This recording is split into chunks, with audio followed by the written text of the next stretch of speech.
नेताजी सुभाष चंद्र बोस की आदम कद कृति की तरफ बढ़ रहे हैं, वहां पर वो नमन करेंगे नेताजी को। सुभाष चंद्र बोस केवल नेता ही नहीं थे, एक ऐसे व्यक्तित्व थे जिनके मन में सिर्फ और सिर्फ देश बसता था और उन्होंने अपना सारा जीवन देश को समर्पित कर दिया। प्रधानमंत्री नेताजी के चरणों में पुष्प अर्पित कर रहे हैं और ये बहुत बड़ा मौका है, क्योंकि जब किसी देश का शीर्ष नेतृत्व इस तरह से किसी महापुरुष को सम्मान प्रदर्शित करता है तो पूरे देश के सामने उसका जो समर्पण है वो सामने आता है, जो योगदान है वो सामने आता है और पूरे देश को एक संदेश जाता है। विशाल, Very good afternoon to you, Avi, and a grand occasion, a big day for Bengal and also for the whole country as we celebrate the 125th birth anniversary of Netaji Subhash Chandra Bose. The ambience is also quite historic, Avi. Belvedere House has been the meeting point of many important and historical meetings. There you see the Prime Minister accompanied by the Governor of Bengal, the Union Minister for Culture, Prime Minister having paid a floral tribute at the statue of Netaji. There you see the National Library, which is also the biggest and the largest library and archive of our country. A beautiful weather, open sky, the historic white National Library, also known as the Imperial Library. Prime Minister accompanied by the Union Minister and the Governor of Bengal is going through the open art gallery that has been painted by 100 artists of Bengal based on the life of Netaji Subhash Chandra Bose and his struggle against the British Raj. Prime Minister talking to people, and there you see, this is a very interesting wave, AV.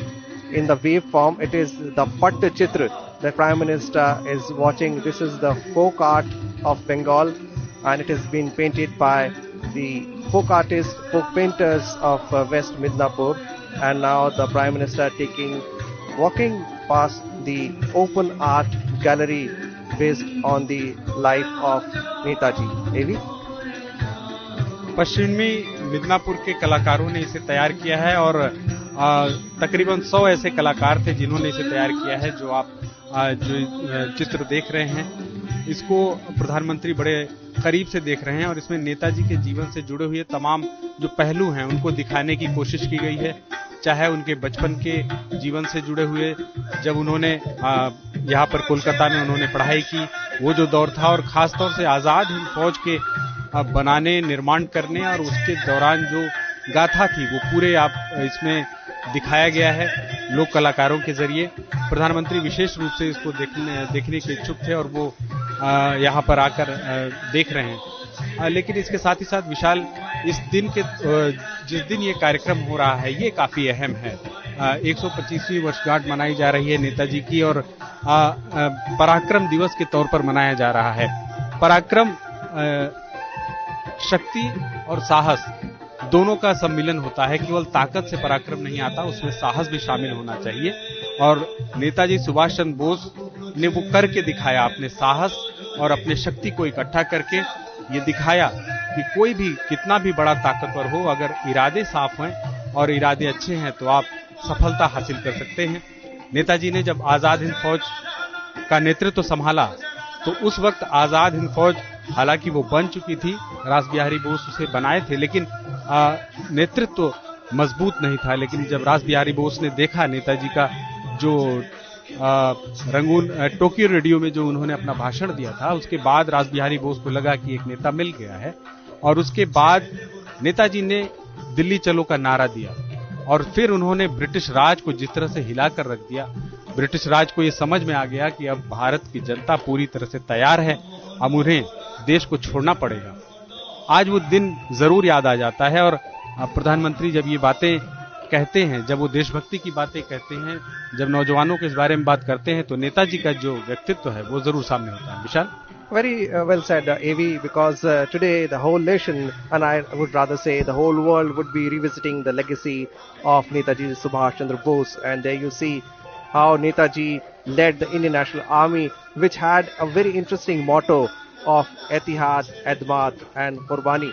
And also the regimental tune of the Indian National Army was also very interesting. Kadam Kadam Milaya Ja, Khushi Ke Geet Gaya Ja. Maybe I'm reminded of my childhood days and when we were in NCC and when the order was given by the commander, Savdhan Dahine Mud Tez Chal, and with that tune, it gave us the feeling of nationalism, and it was very encouraging. And the very tune of the INA, a quick march tune, is now also the quick march tune of Indian Army. So that was the power of Netaji. And when he said that "Tum mujhe khoon do, main tumhe azadi dunga," the whole nation stood for Netaji, and especially the youngsters. Remember, he was twice the president of Indian National Congress. He was also the ICS pass out, but still he took the life of sacrifice. He took the life which was a difficult path, and he dared to tread a difficult path, and he also challenged the Britishers. You must be reminded of the Battle of Red Hill and the Battle of Kohima. Now, those two battles, though the Japanese army lost, but that was a signal that the British Raj number was, the British Raj had little numbers left in India, because there was a popular saying that the sun never set on the British Empire. But now the sun has set, and today the Prime Minister, along with the nation, are celebrating the Parakaram Divas. And why not, AV?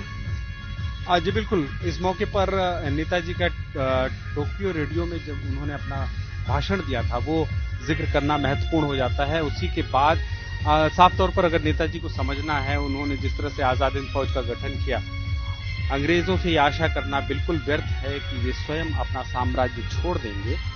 हमें भारत के भीतर व बाहर से स्वतंत्रता के लिए स्वयं संघर्ष करना है। जब नेताजी ये कहे तो उन्होंने साफ तौर पर यह संकेत दिया, देश के भीतर जो आजादी का आंदोलन चल रहा था, जो नेतृत्व चल रहा था, उनको भी ये संदेश दिया कि अब पूरी ताकत लगानी होगी।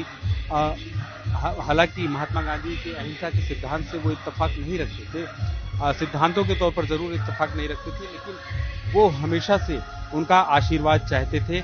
और उन्होंने महात्मा गांधी को भी, जो रंगून रेडियो में उन्होंने अपना जब भाषण दिया था, जब आजाद हिंद फौज मूव कर चुकी थी अंग्रेजों के खिलाफ युद्ध के लिए, तब उन्होंने रंगून रेडियो में जो मार्मिक और ऐतिहासिक बात कही थी, और उसी में महात्मा गांधी को उन्होंने राष्ट्रपिता कहा था। उन्होंने कहा था कि मैं जानता हूं कि ब्रिटिश सरकार भारत की स्वाधीनता की मांग कभी स्वीकार नहीं करेगी। मैं इस बात का कायल हो चुका हूं कि यदि हमें आजादी चाहिए तो हमें खून के दरिया से गुजरना होगा। और इसके साथ ही, और आप देख सकते हैं प्रधानमंत्री यहाँ पर एक फोटो खिंचा रहे हैं लोगों के साथ। और सबसे अहम बात यह है कि प्रधानमंत्री का जब कोई दौरा होता है तो अगर कोई कलाकारों का कोई कार्य होता है, कलाकारों को से वो मिलना जरूर चाहते हैं, और कलाकारों से मिलने के दौरान जिस तरह से वो बातचीत करते हैं, यही प्रधानमंत्री की खासियत है, यही लोगों को उनकी ओर आकर्षित करता है। और हर कोई मौका वो गंवाना नहीं चाहते जब लोगों से इंटरेक्ट करने का मौका मिले। और आज भी वो कलाकारों से मिलेंगे, और उन कलाकारों से जो इस पूरे पटचित्र को बनाए हैं, और वो लोक कलाकार हैं, अब वो उस तरफ बढ़ रहे हैं। और आप देख सकते हैं कलाकारों को उन्होंने नमस्कार किया, और अब प्रधानमंत्री आगे की ओर बढ़ रहे हैं। विशाल? Well, AV, this is the quality of the Prime Minister, because he always connects with the people. And today, when the whole country is celebrating the Parakaram Divas, it's a big day for all of us. And it was Netaji who had formed a provincial government in Singapore, and he also had got the stamps printed of Free India. Now there you see that moment, Prime Minister, Governor, the Union Minister. It's a historical moment on the stairs of the National Library. And now Prime Minister, wishing everybody with folded hands, is thanking everybody for making this day a historic day, because this day would be marked in the history as Parakaram Divas. 23rd January, 3 days after, we'll be celebrating the Republic Day. and every year this day would be remembered, and the sacrifice and the life of Netaji, the legacy of Netaji would be revisited now from now on. AV? अब प्रधानमंत्री आगे की ओर बढ़ रहे हैं और नेताजी के आज 125वीं वर्षगांठ के मौके पर, पराक्रम दिवस के मौके पर एक अंतर्राष्ट्रीय सेमिनार का आयोजन किया गया है, जिसमें पूरे विश्व के लोग आए हुए हैं और यहाँ पर अपनी अपनी बातें रखेंगे। एक विचारों का आदान प्रदान होगा नेताजी के जीवन पर, नेताजी के योगदान पर और खास तौर पर नेताजी के व्यक्तित्व पर कि किस तरह से एक साधारण परिवार का व्यक्ति अपने संघर्ष को आगे बढ़ाते हुए और अपनी दृढ़ इच्छा शक्ति को आगे बढ़ाते हुए जब भारत गुलाम था तब उन्होंने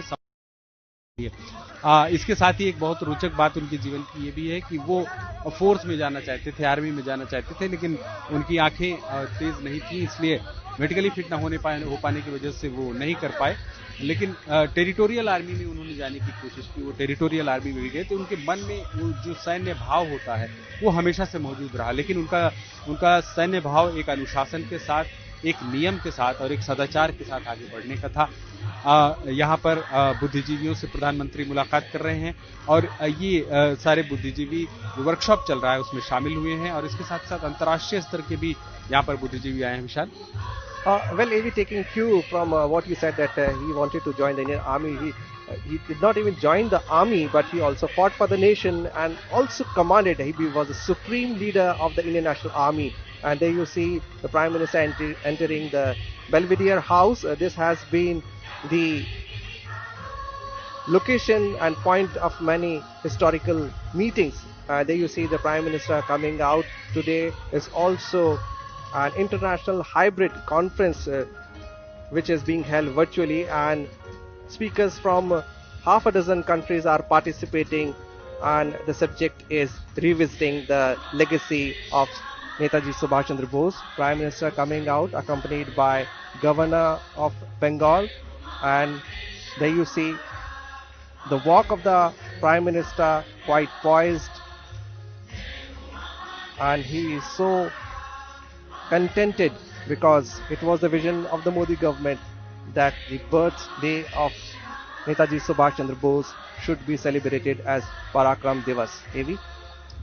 ये बहुत बड़ा ऐतिहासिक मौका है पूरे देश के लिए और बंगाल के लिए खासतौर से, जब प्रधानमंत्री यहाँ पर मौजूद हैं और नेताजी की 125वीं वर्षगांठ के तौर पर मौजूद हैं। आप देख सकते हैं कि जितने भी लोग जो वर्कशॉप के पार्टिसिपेंट्स हैं, जो कलाकार हैं, वो सब प्रधानमंत्री से मिलकर काफी खुश नजर आ रहे हैं और खुद प्रधानमंत्री भी काफी ज्यादा खुश नजर आ रहे हैं। इस जो इंपीरियल लाइब्रेरी इसको कहा करते थे, जो आज नेशनल लाइब्रेरी है, इसको 1953 में देश को समर्पित किया गया। विशाल, इसके पहले इसमें आम लोगों को जाने की इजाजत नहीं थी। इसके साथ ही साथ आज ये देश की सबसे बड़ी लाइब्रेरी है किताबों के लिहाज से। तकरीबन 20,20,000 किताबें हैं इस लाइब्रेरी में।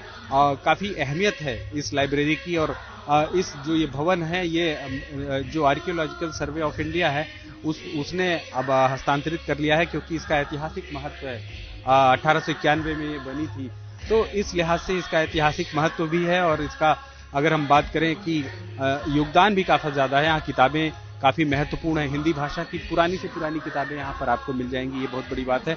और प्रधानमंत्री का यहाँ का जो कार्यक्रम है वो पूरा हुआ और यहाँ से अब प्रधानमंत्री आगे की ओर बढ़ रहे हैं और ये इसके पहले नेताजी सदन और आज अभी यहाँ पर इस कार्यक्रम को खत्म होने के बाद आगे की ओर बढ़ रहे हैं। विशाल, well, said AV, Prime Minister greeting everybody, saying goodbye to them as he moves forward to the next event which is being held at Victoria Memorial.